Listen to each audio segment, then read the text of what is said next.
الحمد لله الحمد لله الذي يجعل الدائم العظيم، والصلاة والسلام على من كان نبيا وآله بين الماء والطين، وعلى آله وأصحابه أجمعين برحمتك يا أرحم الراحمين. أما بعد، أعوذ بالله من الشيطان الرجيم. بسم الله الرحمن الرحيم. خذ من أموالهم صدقة تطهرهم وتزكيهم بها وصل عليهم إن صلاتك سكن لهم. الله لا إله إلا هو ونحن على ذلك من الشاهدين والشاكرين والحمد لله رب العالمين. بارك الله لنا ولكم في القرآن العظيم ونفعنا بالجن الآيات والذكر الحكيم إنه تعالى جواد كريم غيث بر رؤوف رحيم. من علينا ربنا بعث محمدا أيدة بيده أيدنا بأحمد أرسله مبشرا أرسله ممجدا صلوا عليه دائما صلوا عليه سرمدا. اللهم صل على سيدنا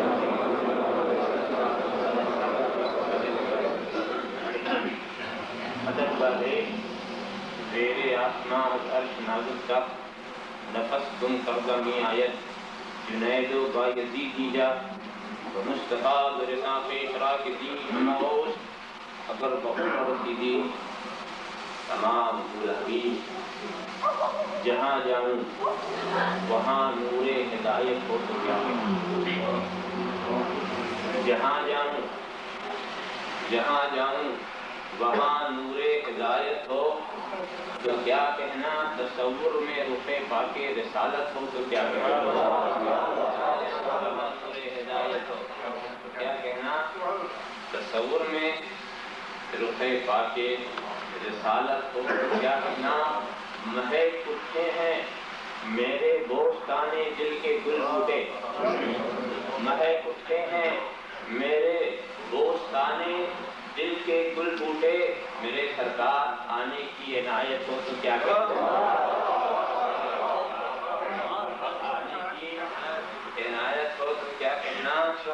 وہی دل ہاں وہی یعنی اسیر قاتل مشکین، وہی دل ہاں وہی یعنی اسیر قاتل مشکین، میرے آقا تیرا دارالحکومت ہو تو کیا کہنا، تو کیا کہنا. گھٹا چھائی فضا ٹھنڈی ہوا مہوے نوا سنڈی، گھٹا چھائی فضا ٹھنڈی ہوا مہوے نوا سنڈی. اب ایسے میں اگر ان کی زیارت ہو تو کیا کہنا، ہوا مہوے نوا سنڈی. اب ایسے میں اگر ان کی زیارت ہو تو کیا کہنا. یہاں خدا کشائی ہے، یہاں خدا کشائی ہے اور وہاں رنگ آشنائی، یہاں خدا کشائی ہے وہاں رنگ آشنائی ہے. کہ جلوت ہو تو کیا کہنا، وہ خلوت ہو تو کیا کہنا، جلوت ہو تو کیا کہنا، وہ خلوت ہو کیا کہنا. نہ آئے یاد کچھ بھی ماں سوائے گنبد خضرا، نہ آئے یاد کچھ بھی ماں سوائے گنبد خضرا. مجھے سارے جہاں سے ایسی غفلت ہو تو کیا کہنا، مجھے سارے جہاں سے نہ آئے یاد کچھ بھی ماں سوائے گنبد خضرا، مجھے سارے جہاں سے ایسی غفلت ہو تو کیا کہنا. سبق دیتی ہے اختر یہی شان اویسانہ، سبق دیتی ہے اختر یہی شان اویسانہ. شہید نرگس رانائے فرقت ہو تو کیا کہنا، شہید نرگس رانائے فرقت ہو تو کیا کہنا. اگر خاموش رہوں میں تو دوسری سب کچھ ہے، کچھ کہا تو ذرا ہو گیا محدود. بارگاہ رسالت والے رسالت میں درود شریف کا نظران وکیل ہے.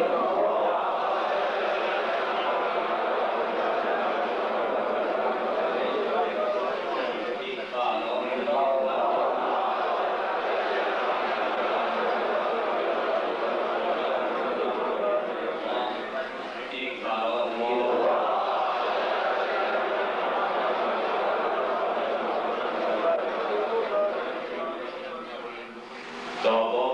یہ غرض تھے جو لوگ اپنے اموال کو لے کر آپ کی بارگاہ میں حاضر ہوئے ہیں، اے محبوب ان کے اموال کے ان کے صدقوں کو قبول کر لو اور ان کے قابل صاف کر دو اور ان کے لیے دعا کرو، اس لیے کہ تمہاری دعا ان کے دلوں پر جائے۔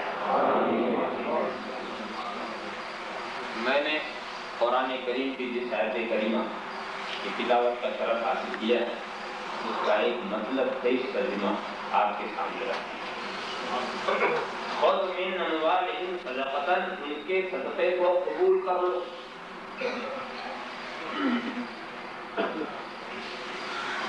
ابھی میں آگے بھی نہیں بڑھا، ایک سوال ذہن میں پیدا ہے، خدا قبول کرے یا رسول قبول کرے؟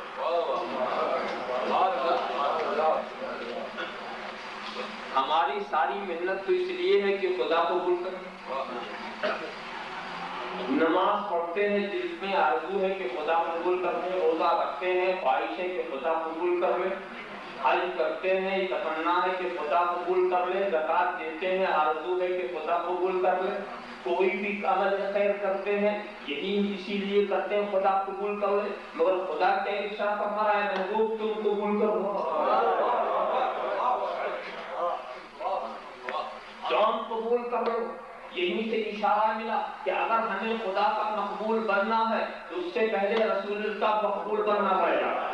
اگر انہوں نے قبولیت کی شرط دے دی تو خدا بھی قبول فرما لے گا، اور اگر یہی قبول بات نہ ہو سکی تو پھر خدا بھی اسے قبول نہیں کرے گا۔ اے محبوب قبول کر لو، اگر تم نے انہیں قبول کر لیا تو ان کی نماز مومن کی نماز ہوگی، اور اگر تم نے قبول نہیں کیا تو ان کی نماز منافق کی نماز ہوگی۔ قبول کر لو، اگر تم نے انہیں قبول کر لیا تو ان کا حج مومن کا حج ہوگا، ان کا روزہ مومن کا روزہ ہوگا، ان کے اعمال مومن کے اعمال ہوں گے، مگر اگر انہیں تمہاری بارگاہ سے سند قبولیت نہ حاصل ہو سکی، اگر یہ تمہاری بارگاہ تک نہ پہنچ سکے تو یہ میری بارگاہ تک بھی نہیں پہنچ سکتے۔ میں ایک مثال سنو غور کرو کہ رسول کی بارگاہ میں گئے ہوئے کوئی خدا تک پہنچاؤ، ایک مثال بتا دو کہ فلاں رسول کی بارگاہ میں گئے بغیر خدا سے مل گئے۔ دوستو ایک بات میں بتاؤں، اس حقیقت کو میں کبھی نہیں چھپا سکتا کہ ذات کے لحاظ سے، وجود کے لحاظ سے لا الہ الا اللہ کہنے یہ ایک ایسی حقیقت ہے جو بالکل جس میں کسی شک و شبہے کی گنجائش نہیں ہے، مگر میں اس حقیقت کو بھی نہیں چھپا سکتا کہ وجود اور ذات کے لحاظ سے لا الہ الا اللہ پہلے ہے، مگر عرفان و ایمان کے لحاظ سے محمد رسول اللہ پہلے ہے۔ ایمان و عرفان کے لحاظ سے محمد رسول اللہ پہلے ہیں۔ اس کو اور آسانی سے سمجھا دوں، یہ بالکل صحیح ہے، وجود کے اعتبار سے چاند پہلے ہے، چاندنی بعد میں ہے، سورج پہلے ہے، روشنی بعد میں ہے، دریا پہلے ہے، روانی بعد میں ہے، آبشار پہلے ہے، نغمے بعد میں ہے، موتی پہلے ہے، چمک بعد میں ہے، پھول پہلے ہے، مہک بعد میں ہے، مگر مجھے یہ بتاؤ پہلے تم چاند تک پہنچے یا چاندنی میں پہنچے؟ جب تک تم چاندنی میں نہیں پہنچے تھے، جب تک تم چاندنی میں نہیں پہنچے تھے چاند نظر کہاں آیا تھا؟ جب تک تم روشنی میں نہیں گئے تھے سورج سے دکھائی کہاں پڑا تھا؟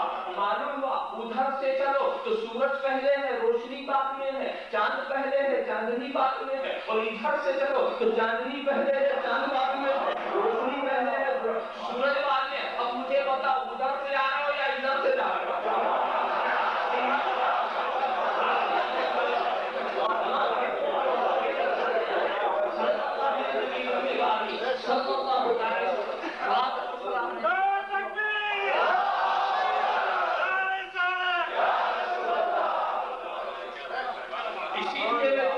بالکل حقیقت ہوں کہ خدا جس کو اپنے سے ملانا چاہتا ہے اپنے محبوب سے ملا دیتا ہے، اور جس کو اپنے سے دور رکھنا چاہتا ہے محبوب سے بھی دور رکھتا ہے۔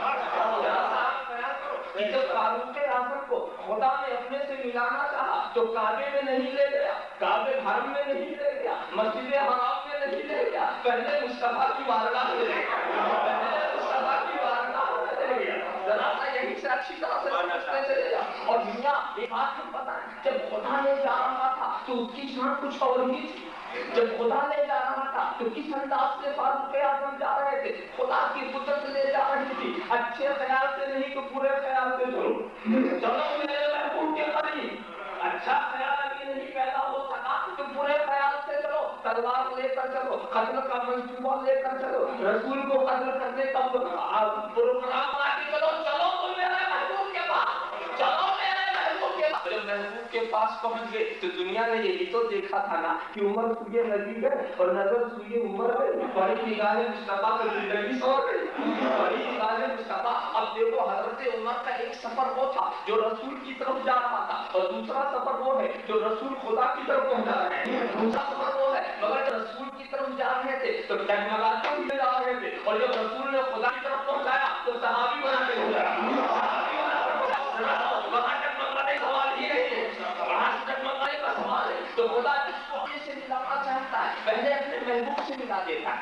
اس کو ایک واقعہ نہیں، سارے واقعات کھڑے ہوئے ہیں، میں تمہیں وہ واقعہ سناؤں، شاید وہ آپ کے ذہن میں ہو۔ یاد رکھو دو نام کو، یہ ہے صفوان ابن امیہ اور عمیر ابن وہب، یہ دو نام، یہ غزوہ بدر کے بعد کا واقعہ ہے۔ یہ دونوں حتیم کے پاس بیٹھ کے مشورہ کر رہے ہیں، ابھی حالت کفر میں حتیم کے پاس بیٹھ کر مشورہ کر رہے ہیں، اور وہاں مسلمان کامیاب ہو کر جا چکے ہیں اور سیران بدر بھی ساتھ جا چکے ہیں۔ تو میں یہ کر رہا تھا کہ بیٹھے ہوئے باتیں کر رہے ہیں، تو عمیر کہتا ہے اگر میں مفروض نہ ہوتا، اگر میں بال بچوں والا نہ ہوتا تو محمد عربی کا کام تمام کر دیتا۔ کیوں؟ عمیر کا ایک بیٹا جس کا نام وہب، وہ بھی اسیران بدر میں جا چکے، وہب ابن عمر۔ تو صفوان ابن امیہ نے کہا اچھا تو یہ ارادہ ہے تو میں تیرے بچوں کی کفالت کروں اور تیرے قرض کو ادا کروں، مگر تو اپنی ارادے کو بروئے کار لیا، مگر ایک بات کا خیال ہے ابھی یہ بات تیسرے کو معلوم نہ ہو، منصوبہ عظیم ہے، تیسرے کو خبر نہ ہو، کوئی بات پھوٹ نہ جائے، کہیں مدینے تک بات پہنچ نہ جائے، خاموشی کے ساتھ اپنے پروگرام کو برآمد کرنا، اور اگر اس کے نتیجے میں تیری موت ہو جاتی ہے میں تیرے بچوں کی کفالت بھی کروں گا اور تیرے قرض کو بھی ادا کر دوں گا۔ خیر عمیر اپنے بنائے ہوئے منصوبے کے تحت جب مدینے منورہ ہو کے واقعہ اللہ محمود نے تو صبح کا وقت اور حضرت فاروق اعظم صحابہ کی جھرمٹ میں بیٹھے ہوئے ان انعامات کا ذکر کر رہے تھے جو غزوہ بدر کے موقع پر مسلمانوں پر ہوئے۔ یہ جب پہنچے فاروق اعظم فراست ایمانی سے سمجھے ارادے اچھے نہیں، ارادے اچھے نہیں ہیں، اور اس کے بعد مگر بارگاہ رسالت تک جب خبر پہنچی تو کہا عمیر کو آنے دو، عمیر کو آنے دو۔ جب عمیر پہنچتے ہی صبح بخیر، یہ سلام کا رواج تھا جس کو فارسی میں صبح بخیر اور آپ لوگ گڈ مارننگ کرتے، گڈ مارننگ، تو اللہ کے رسول نے فوراً صدا فرمائی کہ یہ جاہلیت کا سلام، اللہ نے ہمیں اس سے اچھا سلام دیا، السلام علیکم۔ مسلمانوں کا نام کیا ہے؟ السلام علیکم۔ یہ گڈ مارننگ گڈ نائٹ یہ جاہلیت کا سلام۔ میں بھی غور کرنے لگا کہ جب حضور نے جاہلیت کہا ہے تو ضرور اس میں جاہلیت ہونی چاہیے، اور پھر میں اہل علم سے پوچھنے لگا آپ لوگ تو خوبی اچھی طرح سے انگلش جانتے ہیں، آپ بھی آ کر ہمیں سمجھا سکتے ہیں کہ آخر یہ گڈ مارننگ کا مطلب کیا؟ گڈ مارننگ کا مطلب جو ہی آپ بتا سکتے ہیں، صبح اچھی ہو یا تو یہ دعائیہ کرنا، یا صبح اچھی ہے، صبح اچھی ہے یا تو خبر آپ دے رہے ہیں، یا یہ صبح اچھی ہو دعائیہ کرنا۔ تو میں یہ سوچنے لگا کہ اگر دعائیہ کرنا ہے تو مطلب گڈ مارننگ صبح اچھی ہو چاہے شام پر قیامت ہو،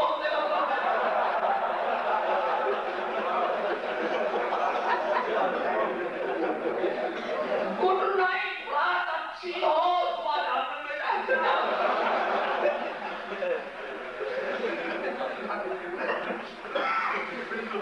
اور اگر آپ نے یہ مطلب یہ کہ یہ سلام دوپہر تک کبھی ساتھی نہیں، یہ رات تک کا کیا ساتھی بتا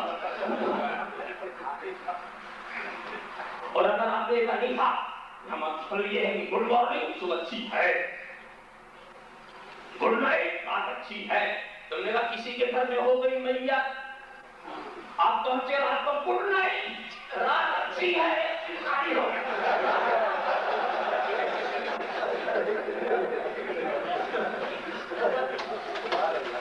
اور رات کو گھر میں ہو گئی چوری چوا، آپ نے پہنچ سکتے گڈ مارننگ.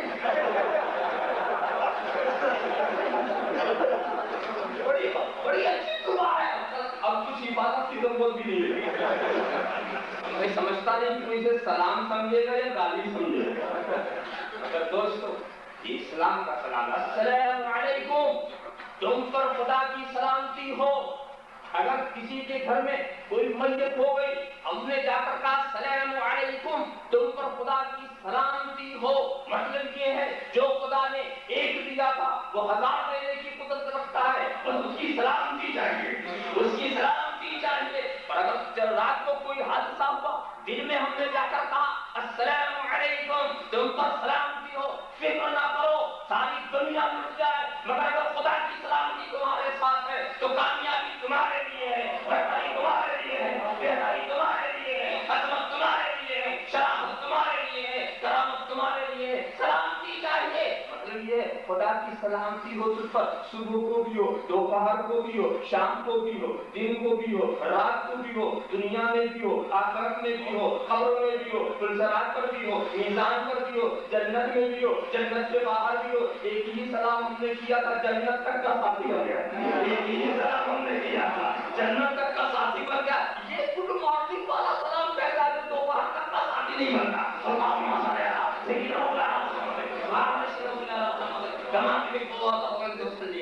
مگر معاملہ عجیب ہوئی. پہلے کا چراغ جو تھا، پہلے لوگ کہتے تھے چراغ کے نیچے اندھیرا ہوتا ہے، پہلے چراغ کے نیچے اندھیرا، اور اب چراغ کے اوپر اندھیرا. الٹ گیا چراغ ہی لٹ گیا.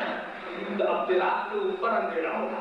پہلے جو چراغ رہتے تھے تو نیچے اندھیرا ہوتا تھا، اور آج کا چراغ کے اوپر اندھیرا ہوتا ہے. تو اب میں سمجھ گیا پہلے والا چراغ یہی بولتا تھا کہ اوپر کو روشن رکھنا، نیچے تاریخ رہے تو اس کی ضرورت نہ کرنا. دنیا اگر تاریخ ہو تو ہو مگر آخرت روشن رہے. مگر آج کا چراغ کیا کہتا ہے؟ ادھر مت لے ادھر لے.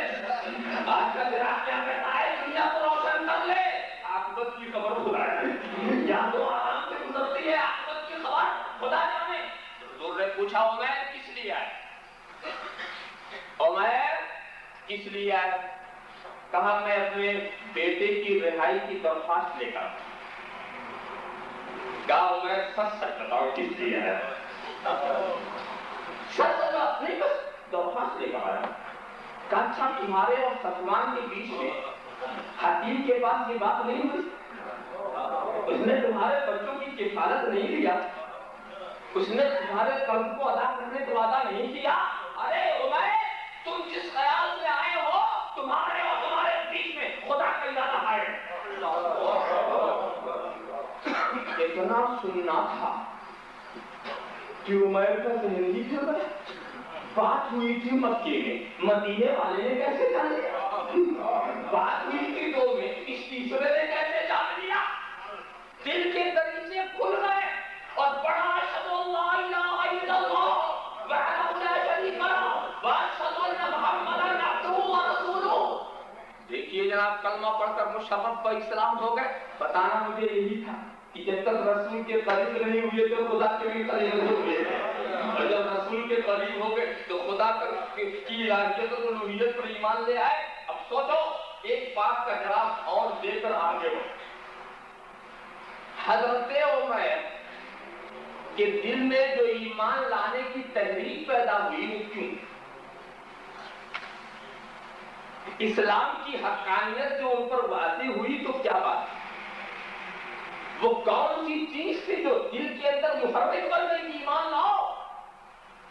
تو آپ کہیں گے وہ یہی کہ اللہ کے رسول نے غیب کی بات بتائی، ایک ایسی بات بتائی تھی جو تیسرے کو بھی خبر نہیں. تو ذرا سا دیکھو زمانہ کتنا بدل گیا.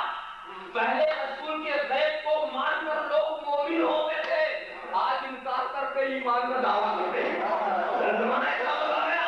اسی لیے میں کہتا ہوں دنگا الٹی لے رہی ہے. الٹی بہ رہی ہے. آپ نے شاید سنا جس کے مزاج میں الٹے ہی کام کرنے کا ہوتا ہے نا تو ہر کام الٹے ہی کرنا ہوتا ہے. وہ ایک خاتون کو بھی یہی ضد ہو گئی کہ شوہر جو کہے اس کا الٹا کرو. وہ بڑی ویک ہو کہ بڑے میاں کی کوئی بات ہی نہیں ماننا. جب شوہر کہے کہ روٹی پکاؤ تو چاول پکا دے, اور جب کہے چاول پکاؤ تو روٹی پکا دے. تو وہ بڑے میاں بھی ہوشیار ہو گئے کہ جب روٹی کھانے کو جی چاہے تو چاول کاٹ دے.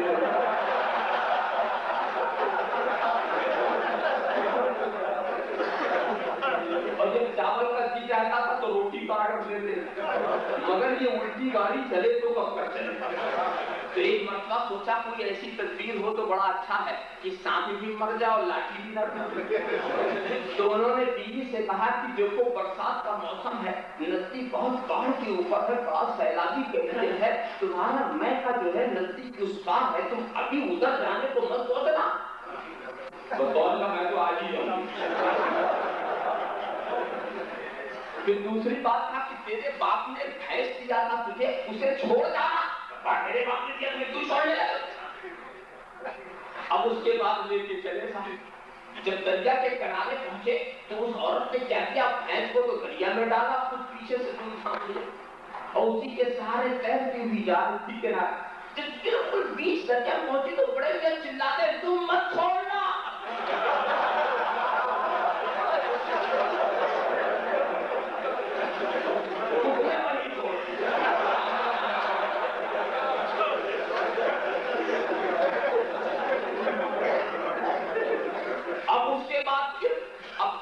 ندی تو ادھر بہ رہی اور بڑے میاں سوچتے لاش کنارے نہیں لگی ہوئی مگر الٹے جا رہے, بہ رہی ادھر جا رہی ہے. کچھ دور پر ایک صاحب مجھے کہاں جانے کا, میری بیوی بہ رہی, دیکھتا ہوں شاید کنارے لگی ہوئی. کہا کہاں سے گئی, کہا کہاں جگہ سے. آپ کا دماغ خراب ہو گیا, جب وہاں سے گئی تو ادھر گئی ہوگی. بہاؤ ادھر آیا ادھر الٹی کیوں جا رہے. کہا یقین جانو اس نے زندگی پر کوئی سیدھا کام نہیں کیا.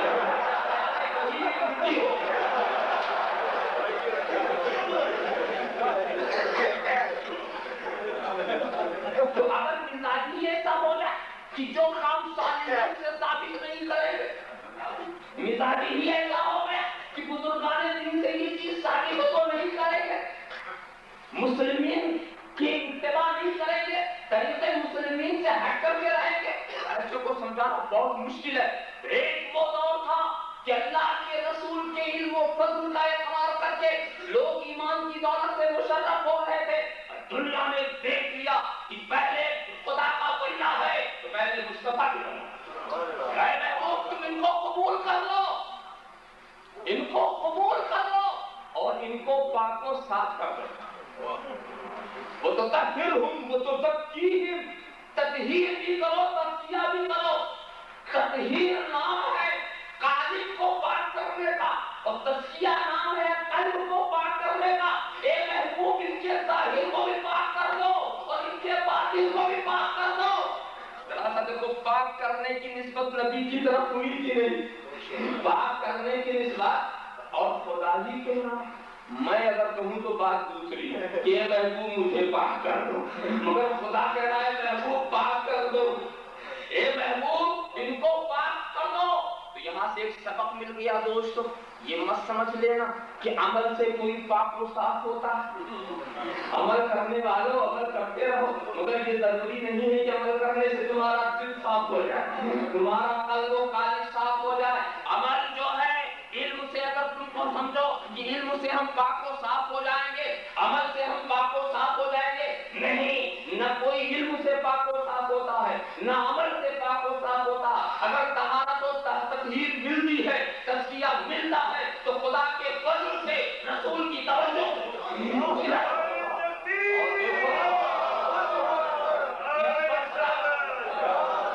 جس پر خدا کا فضل ہوگا اس پر نبی کی توجہ ہوگی. تو طہارت ملتی ہے میرے محبوب کی نگاہوں سے, اور باقی میرا محبوب اگر کسی کو پاک کر دیتا ہے تو اس کی طہارت کی مثال بھی نہیں مل سکتی. وہ نگاہ مصطفیٰ سے جو پاک و صاف مجلہ و مصطفیٰ ہوتا. تو اے محبوب انہیں پاک و صاف کر دو, اور پھر اے محبوب ان کے لیے دعا کرو. ایک بات سنو, کون کہتا دعا کرو؟ خدا کہہ رہا اے محبوب ان کے لیے، تو رسول کس سے دعا کریں گے؟ خدا سے۔ تو جس سے کرنا وہی کہہ رہا دعا کرو، خدا ہی سے تو دعا کریں گے نا، اور خدا ہی کہہ رہا دعا کرو۔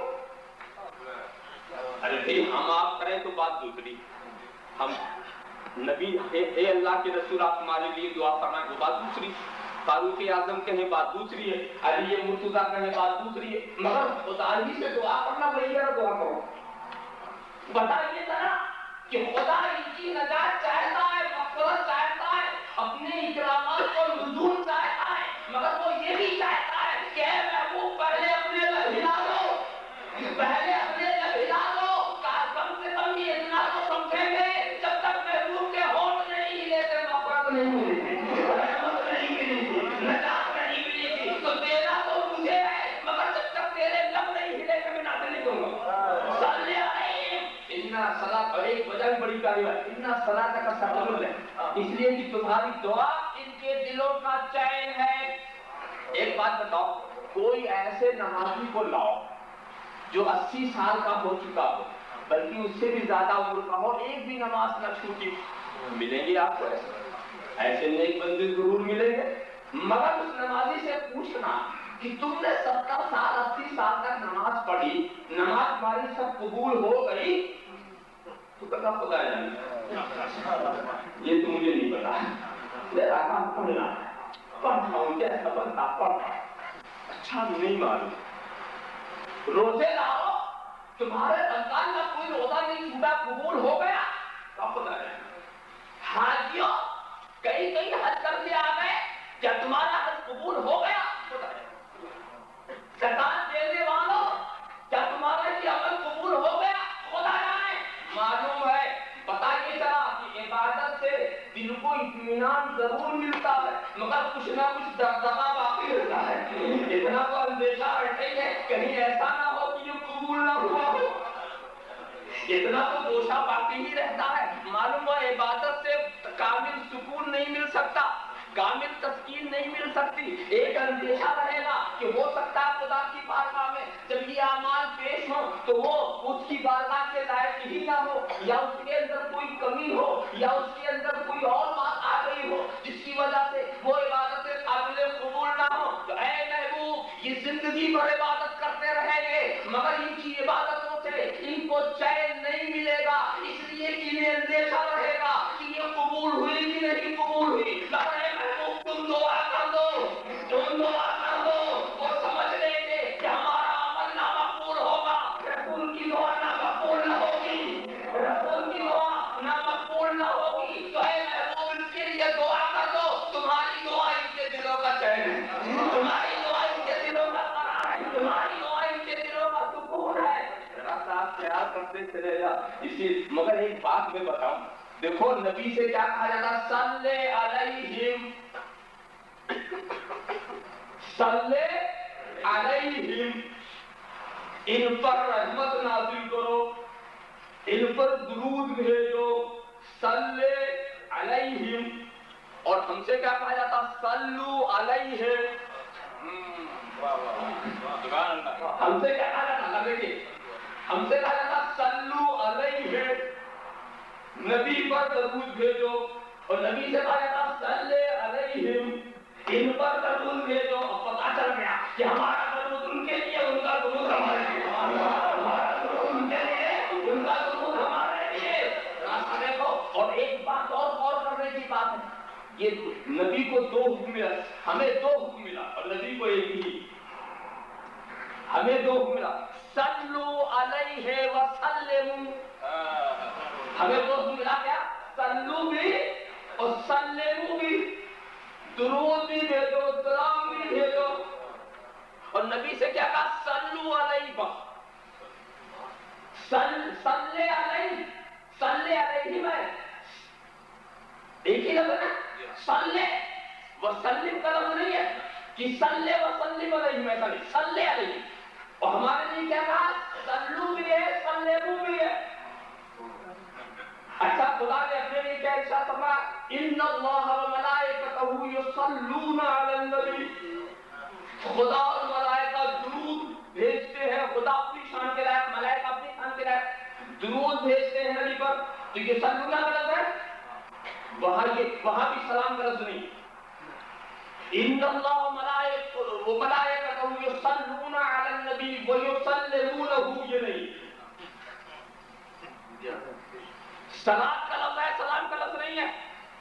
حالانکہ سلام کا لفظ لینا کچھ برائی تھوڑی تھی، سلامتی کا بھی نزول ہو رہا ہے، رحمتوں کا بھی نزول ہو رہا ہے، معاملہ دونوں صحیح تھا. مگر اللہ تبارک و تعالیٰ نے اپنے لیے سلام کا ذکر کیا، سلام کا نہیں. نبی کے لیے سلام کا ذکر کیا، سلام کا نہیں. ملائکہ کا جہاں ذکر ہے، سلام کا ذکر ہے، سلام کا نہیں. اور ہمارے لیے سلام بھی، سلام بھی، سلام بھی، سلام بھی، درود بھی، سلام بھی. تو معلوم کیا ہوا؟ مطلب یہ دوستو کہ خدا کے درود کے ساتھ سلامتی کا ہونا ضروری ہے. ملائکہ کے درود کے ساتھ سلامتی کا ہونا ضروری ہے. وہ معصوم ہے. میرے نبی پر جو رحمت نازل ہوگی اس کے ساتھ سلامتی کا رہنا ضروری ہے. مگر یہ انسان یہ عجیب و غریب ہے، درود بھیجتا ہے نبی پر، مگر نبی کے لیے سلامتی کا خیال نہیں ہے. سلامتی والا درود نہیں ہے، سلامتی والا درود نہیں ہے. زبان سے اسے درود بھیجتا ہے، دل میں عناد رکھتا ہے، زبان سے کلمہ پڑھتا ہے، دل میں بغض رکھتا ہے، زبان سے درود پڑھتا ہے، دل کے اندر برے خیالات رکھتا ہے، نبی پر زبان سے درود پڑھتا ہے، دل میں نبی کو اپنی طرح سمجھتا ہے، نمازوں میں نبی پہ درود بھیجتا ہے اور نبی کو کی حیثیت کو سمجھ نہیں پا رہا، تو اس کا درود سلامتی والا درود نہیں ہے. اور جب تو نبی پر درود بھیجے تو سلامتی والا درود ہو. اور سلامتی والے درود کی شان یہ ہے کہ جب تم درود بھیجو تو ہم نہ تمہارے زبان سے نبی کو تکلیف پہنچے، نہ تمہارے خیال سے نبی کو تکلیف پہنچے، نہ تمہارے قلم سے نبی کو تکلیف پہنچے، نہ تمہارے قدم سے نبی کو تکلیف پہنچے، نہ تمہاری حرکت سے تم نبی کو تکلیف پہنچے. جب تمہارے جزوے بدن میں کسی بدن سے نبی کو تکلیف نہ پہنچے گی اور پھر تم درود پڑھو گے تو یہ درود سلامتی والا درود ہوگا. یہ درود سلامتی والا درود ہوگا. درود پڑھو اور نبی کے آل کو نیزہ پہ کھاؤ، درود پڑھو اور نبی کے صحابہ کو گالیاں دو، درود پڑھو اور نبی کو اپنی طرح تصور کرو. ایسا درود نہیں چاہیے ہمیں، تو سلامتی والا درود چاہیے، ہمیں تو سلامتی والا درود چاہیے. بڑے اچھے ہیں یہ ہمارے علماء ملت اسلامیہ، انہوں نے اس دور کے لیے ایک بڑا مسئلہ اچھا رائج کر دیا ہے. کیا رائج کیا؟ بٹھا کے خوب درود پڑھاتے ہیں اور جب جانے لگتے ہیں تو سلام پڑھوا دیتے ہیں تاکہ لوگ سمجھ لیں یہ سارے درود سلامتی والے تھے.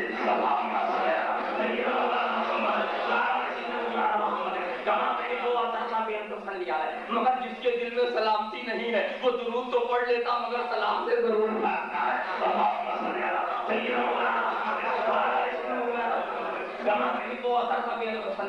اور لطف کی بات دیکھو، دیکھو بعض لوگ عجیب بات کرتے ہیں. دیکھو نماز کے اندر بیٹھ کے درود پڑھتے ہو کہ نہیں؟ السلام علیکم ایھا النبی بیٹھ کر تو صلاۃ و سلام بیٹھ کے پڑھتے ہو نا. تو دیکھو نماز میں خدا بٹھا کے پڑھاتا ہے، لہذا کھڑے ہو کے پڑھنا نہ جائے. اگر وہ رات ہوتا اور یہ دلیل اس کے کان تک پہنچتی تو وہ بھی ایک مرتبہ قبر میں تھا. دیکھیے دلیل کیا کہ نماز میں تم بیٹھ کے پڑھتے ہو لہذا کھڑے ہو کے پڑھنا نہ جائے. اب ایسا ہی دماغ کسی اور کے پاس ہو تو وہ الٹ کے یہ کہہ دے کہ نماز میں تم قرآن کھڑے ہو کے پڑھتے ہو تو بیٹھ کے پڑھنا. نماز میں سورہ فاتحہ تم کھڑے ہو کے پڑھتے ہو، قرآن کھڑے ہو کے پڑھتے ہو، اب بیٹھ کے پڑھنا نہ جائے. اگر دلیل کا یہی اندازہ، اگر سوچنے کا یہی انداز رہا تو جناب والا دین کا نقشہ ہی بدل جائے گا. اور میں بتاؤں خیر بیٹھ کے تم نے درود پڑھانا. ایک نماز اور ہوتی ہے نا جس کو نماز جنازہ کہتے ہیں نا. اچھا نماز جنازہ وہ بھی تو نماز ہی ہے نا. اچھا اس میں کھڑے ہوئے تو کیا پڑھتے ہو؟ نماز جنازہ میں سورہ فاتحہ پڑھتے ہو، سورہ یاسین، سورہ مزمل، سورہ ملک کچھ بھی نہیں پڑھتے، قرآن پڑھتے ہی نہیں. نماز خدا کے لیے ہے، خدا کا کلام کیوں نہیں پڑھتے؟ کل نہیں پڑھتے، خدا نے حکم نہیں کیا پڑھنے کو، کہا درود کہو پڑھتے، اور درود نہیں چھوڑا، اللہ کا کلام چھوڑ گیا، نبی کا درود نہیں چھوڑا، تو پوچھو خدا کی بارگاہ میں تو نے اپنے طرف اپنا کلام تو چھوڑا دیا، نبی کا درود نہیں چھوڑایا؟ ارے نادان، یہی تمہیں دکھانا چاہ رہا تھا کہ وہاں بٹھا کے پڑھایا، یہاں کھڑا کرا کے پڑھایا۔